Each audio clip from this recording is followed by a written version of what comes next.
Well, thank you so much for taking the time. I'm Sarah from The Upcoming. A real pleasure to be with you here at beautiful Cannes. Huge congratulations on this absolutely fantastic film. For people who haven't seen The Wanderers yet, could you describe a bit about what it's about in your own words? It's a very emotional and personal first movie from the beautiful actress Joséphine Japy, who with that first movie is probably gonna be a major director in the next years. So first of all, we're very proud to be part of it. Very moved also. It doesn't really happen all the time to do a first movie and going to Cannes directly and having that standing ovation yesterday was absolutely crazy and so much emotion. And she made for that, and she offered us beautiful parts and also a very chill set where everything was tender. And she's an amazing director of actors. So yeah, it's something to be here as an actor, but it's something to be here with a first movie with someone who hold your hands the whole time and took you to her story and did it with so much love.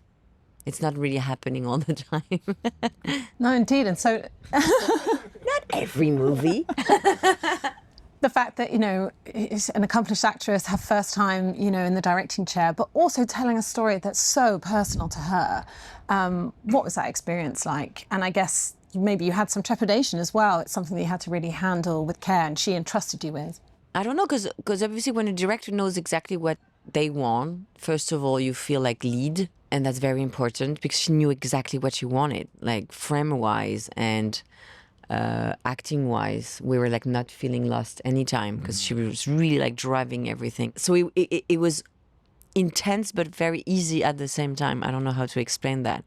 And then she didn't put any pressure on, you play my dad, you play my mom, Sarah, you have to play my sister, Angelina, you have to be me. She didn't do that. She chose us, and we didn't feel like we had to be a member of her family. So we had that freedom, and then just to be ourselves. yeah, and that was very smart to do that. Well, I think it's also quite a privilege to have a director who knows exactly the reality she's portraying, right? So if you have any question, I mean, she knows, she went through it personally. So it's really good to have that on set. And in right terms next of to your you. preparation, because there is such authenticity in the way, a family dealing with a child who has a disability is portrayed. Did you have to kind of go and do any of your own research? Was it something that was all there in the script for you, and you could obviously call upon Joséphine because it's been her personal experience as well? Well, personally, I just had so many questions to ask her, and she was my resourceful person for me. But No, I think the big challenge was for Sarah. yeah, Because she has to find physically how she was just like doing it. So I think they did so many workshops together. I didn't really work with Joséphine before. We know each other very well. I filmed her when she was 20. She was my baby.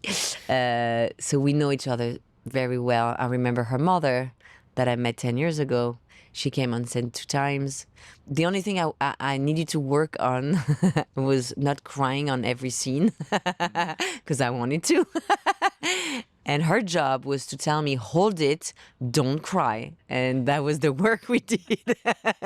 So I think she worked with like my potential of like emotion all the time. And then she worked on holding back. And sometimes I was mad. I was like, let me just do one take when I'm crying. And she's like, nope, next. And so that was very funny. And I really discovered the movie yesterday, and I really understood why she did all that, obviously, because holding that emotion all the time for us, even in the scene in the Skype when you cry but you don't really like, you don't go for it and you just hold it, so much more smart and emotional for people. I think so many people probably yesterday cried because we didn't on screen. And it's the best way to give emotion, otherwise it's too much. And I think the movie is really great because she did that. She find the perfect balance between like something very personal she knows, but also like not delivery something And coming to your characters and, you know, their relationship, there's just so much nuance in there. And I love that there's this constant sort of balance between, you can feel there's so much love, but there's also all these complex emotions of resentment. There's this like constant push-pull between you. So how did you kind of work individually on your characters, but also that dynamic between the two of them? I think in this industry, tell me if I'm wrong, but it also really depends on the set and the crew and the atmosphere on set. If you feel like very confident, if you like each other, and then you have beautiful scenes on a script, and then you have a director who knows exactly where she's gonna go and hold you and direct you, it's kind of easy. Even if the scenes are difficult, it's first of all, it's our work also to be able to just like jump on different situations. But when she gives you a set that easy and that nice, you just follow the vibe and nothing really can happen to you. So we didn't really work hardly individually, being like super focused because we had to play this. We were like together all the time, happy to be here, happy to meet that crew. I felt like everybody was taking care of us. And it was nice, you know, when you just go every morning on a set that you love, a part of the job is already done. Yeah, for sure. Especially when you have to create a family who is happy because they love each other, but that situation and that kid makes you feel in prison in a way. And there is the mother who has to hold every people, and the emotion comes from a life they could have and they don't. But they had that life also before, and it was just a perfect life with so much love. So I think we had to play the tenderness they used to have on a couple who just like feeling life is destroying everything, but you cannot be mad at a kid who's handicapped. So it's just like the whole holding back It's not emotion. It's not they don't like or love each other. It's just there's no room for the couple anymore. So, and I think that if your director is really precise at asking, you know, what she wants, you know, it's so much easier for us. So we knew what we had to play for, you know, every scene and the progression within our characters and the couple. And it's just then when that happens, it's just so much easier. I also felt like, I guess as the audience, you know, maybe there's this question of, what would you do? How would you react? How would you be in the situation? And I guess Giles and Madeleine are kind of two opposites in a way, and that's what creates some of the friction. You know, one saying, look, this is out of our hands, let's be in the present. Whereas the other person saying, no, let's continue to try and find a solution. Let's try and address it. Let's try and change something. So was that also something you maybe were questioning yourselves of which character you would actually naturally more gravitate towards, or the character that you had to play? Well, it's just personally, it's a reality that's, I mean, I'm a parent, okay, so I have 2 daughters, but I've never faced that, like, such a hard obstacle in life that's actually permanent, you know. So I don't know how I would react. So I try to tell I basically told myself, you know, okay, Gilles is just like, he's blocking, like he doesn't want to know, he doesn't want to embrace that reality, and that's how he reacts, and you know. But I think the complexity of our couple is he's They're losing, not at the same place. he's losing hope when I want hope so badly. They're not at the same place. They're in opposite But it's about hope. directions. Yeah. And she doesn't want to give up hope, and he's tired of having hope for nothing. And also, I'm a parent too, and there is something very interesting about main problem and main subject right now in the society and in the world right now is, why is it always a mother who has to give up everything? Because obviously in a situation like this, obviously one of us has to work and work hard and make money because they want to keep her home and they don't want to put her somewhere. And the other parent stays at home 24/7 with the kid. And that's the balance totally like unbalanced. It's because one of them sacrificed everything. And it's just like terrifying to feel that again, probably most of the time, not all the time, but most of the time, mothers decides in a couple to stop working. So she stopped working with passion, something she loved so much. And it's just like, you know, it's very unfair.